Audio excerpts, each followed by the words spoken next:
The tender defender, nice guy. सबने मुझे बोला था कि मुझे लड़कियों के साथ अच्छे से रहना है, but it gets me nowhere but friend zone. Aizawl, मुझे लगा एजोल को ज़्यादा लड़कियां मिलती हैं, इसलिए मैं चीज़ें तोड़ता या लोगों को गालियां देता हूँ, but girls hate me. Almost हर एक लड़का इन दोनों में से एक स्ट्रेटेजी चुनता है लड़कियों को अट्रैक्ट करने के लिए। डिपेंड करता है वो कैसे एटमॉस्फेयर में बड़ा हुआ है। और इन स्ट्रेटेजी में यही प्रॉब्लम है कि लड़के दोनों ही गलत तरीके से करते हैं। या तो वो इतने अच्छे बनते हैं कि कोई उनकी रिस्पेक्ट नहीं करता, या इतने एसोल कि उन्हें पोटेंशियल बॉयफ्रेंड की तरह कोई नहीं देखता। अक्सर तुम्हारे मन में ये सवाल उठता होगा कि मुझे क्या बनना चाहिए, नाइस गाय या एसोल। देखो, लड़कियों को दोनों में से किसी के भी एक्सट्रीम फॉर्म पसंद नहीं। अगर मैं तुम्हें आज के वीडियो की समरी बताऊं तो उन्हें ऐसा लड़का चाहिए जो असर्टिव हो दुनिया के लिए और स्वीट एंड काइंड हो उनके लिए।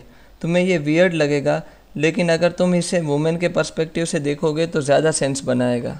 दुनिया भर में लड़कियां काइंडनेस को सबसे ज़्यादा डिज़ायर्ड ट्रेड मानती है लड़कों में, लेकिन लड़के नहीं समझते कि कौन सी काइंडनेस की बात हो रही है। यहाँ बात हो रही है थॉटफुलनेस की, जेनरोसिटी की और सेल्फ सेक्रीफाइस की, वो भी उन लोगों को जिसको उसकी ज़रूरत हो। लड़कियों को टीवी शोज़ में आने वाले मेल डॉक्टर पसंद है, क्योंकि जैसे वो इंजर्ड बच्चे या इंजर्ड पपी को ट्रीट करते हैं। अब थोड़ा डिटेल में समझो। लड़कियों को काइंडनेस सिर्फ तब चाहिए जब उसकी ज़रूरत हो, स्पेशली उनके लिए, उनके फ्रेंड्स के लिए, उनकी फैमिली के लिए या क्यूट एनिमल्स के लिए। और उन्हें असर्टिव ट्रेट्स भी चाहिए मेल्स में जो पावरफुल हो, लेकिन सिर्फ उनको प्रोटेक्ट करने के लिए, ना कि उनको डराने धमकाने के लिए। उन्हें मेंटली अनस्टेबल साइकोपाथ्स भी नहीं चाहिए। तो अल्टीमेटली लड़कियां ऐसे लड़कों से अट्रैक्ट होती हैं जिसमें दोनों ही हों, काइंडनेस एंड असर्टिवनेस। और अगर मुझ पर भरोसा नहीं है तो कोई भी वुमेन्स चॉइस रोमांटिक नॉवेल उठा के देख लो, दोनों चीज़ें तुम्हें हीरो में दिखेंगी।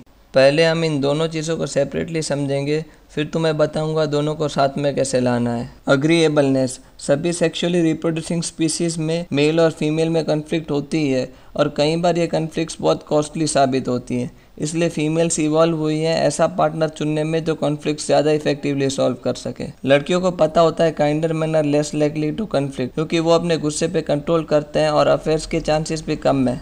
अगर तुम लॉन्ग या मीडियम टर्म रिलेशनशिप में आना चाहते हो तो काइंडनेस डिस्प्ले करना सबसे रिलायबल वे है सिमिलर इंटरेस्ट सिग्नल करने का। Even more to the point, agreeable dads tend to have agreeable kids, जिससे पेरेंटिंग भी इजी हो जाती है। अगर उसे बच्चे नहीं भी चाहिए तो भी वो काइंडनेस को ही चुनेगी। असर्टिवनेस, जो कि हमने टेंडर साइड कवर कर लिया है, तो अब टाइम है डिफेंडर साइड के बारे में बात करने का। तुम्हें यह भी पता होना चाहिए how to be an asshole. यहाँ हम असर्टिवनेस में प्रोटेक्टिवनेस, डिसिसिवनेस और फॉर्मिडेबिलिटी के कॉम्बिनेशन की बात कर रहे हैं। लड़कियां डेफिनेटली अट्रैक्ट होती है मैस्कुलिन मैन से, no one disagrees with that. Fertility की पीक पे लड़कियां अट्रैक्ट होती है डोमिनेंट मैन से, जिसकी बॉडी ज्यादा मैस्कुलिन हो और डीप वॉइस हो। तुम्हें असर्टिव जरूर होना है, लेकिन एक लिमिट तक।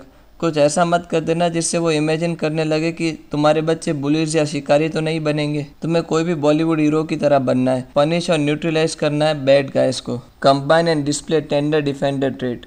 अबाउट 95% ऑफ टाइम रिलेशनशिप में सब कूल ही होता है, कोई कॉन्फ्लिक्ट्स और थ्रेट्स नहीं होते। तब अपनी टेंडर साइड दिखाना, और बाकी के 5% ऑफ टाइम तुम्हारा रेडार अगर कोई थ्रेट पकड़े, जैसे सोशल कॉन्फ्लिक्ट या फिजिकल डैमेज, तो तब सही टाइम है डिफेंडर साइड में जाने का। सपोज तुम एक लड़की को मिलते हो, टू कीप इट कैजुअल तुम दोनों कॉफी पे मिलते हो वीकेंड पे। वो पहले ऑर्डर करती है और तुम सोच के बाद में ऑर्डर करते हो, लेकिन बाद में वेटर दूसरा ऑर्डर लेके आता है और समहाउ वेटर लड़की का ड्रेस बिगाड़ देता है। तुम कैसे रिस्पॉन्ड करोगे? नाइस गाय कुछ भी नहीं बोलेगा वेटर को, क्योंकि वो कोई सीन खड़ा करना नहीं चाहता, जिसे वो इंटरप्रेट करेगी doesn't have the balls to protect her और डजंट केयर अबाउट हर। और एजोल बहुत एग्रेसिव हो जाएगा, मानो सूप के बदले कीचड़ ही उछाल दिया हो लड़की पे। वो नॉर्मल लाइफ मोड को स्किप करके सीधे तलवार निकाल लेगा, वेटर को गाली देगा, उसे धक्के देगा। शुरू में लड़की उसकी डिसाइसिवनेस को एडमायर करेगी, और बाद में उसे पता चल जाएगा कि लड़का अपने आउटरीच पे ज्यादा अटेंशन दे रहा है लड़की के इंटरेस्ट की जगह। टेंडर डिफेंडर पोलाइटली लेकिन असर्टिवली प्रॉब्लम को फिक्स करेगा। वो ध्यान रखेगा कि वेटर अपनी गलती माने,